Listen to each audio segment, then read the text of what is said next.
Batuk kering tidak disertai oleh dahak yang menyumbat saluran pernapasan atau paru-paru. Namun, batuk kering terasa sangat mengganggu karena menyebabkan tenggorokan gatal.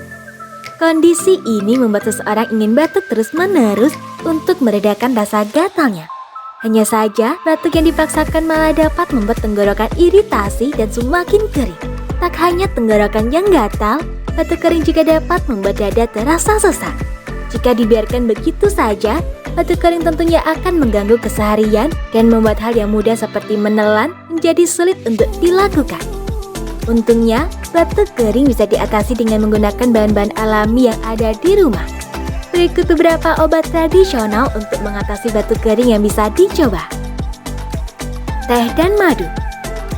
Sejumlah penelitian menunjukkan kalau madu dapat meredakan gejala batuk. Untuk menggunakan madu sebagai obat batuk, campurkan 2 sendok teh madu dengan air hangat atau teh herbal. Kemudian, minum campuran ini sekali atau 2 kali setiap harinya. Namun, jangan berikan resep ini kepada anak di bawah usia 1 tahun. Minuman hangat. Tetap terhidrasi sangat penting saat sedang mengalami batuk kering. Minum air dengan suhu ruang dapat meredakan batuk. Namun minum air hangat lebih baik karena dapat meredakan sebagian besar gejala batuk dan bisa dirasakan beberapa saat setelahnya.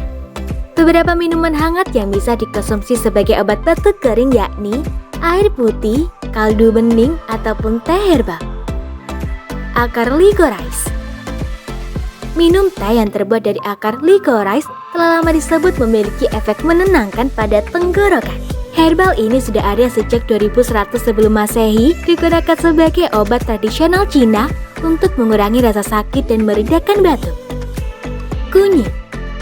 Kunyit mengandung senyawa yang disebut kurkumin yang dikatakan mempunyai sifat antivirus, antibakteri, dan antiinflamasi ringan.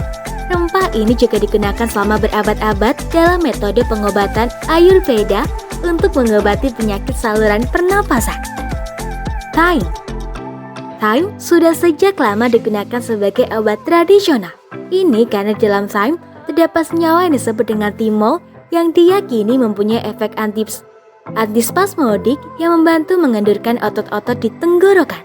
Teh thyme aman untuk diminum sesekali.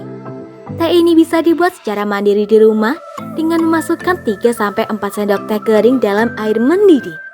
Agar teh thyme terasa manis, maka bisa ditambahkan dengan sesendok madu.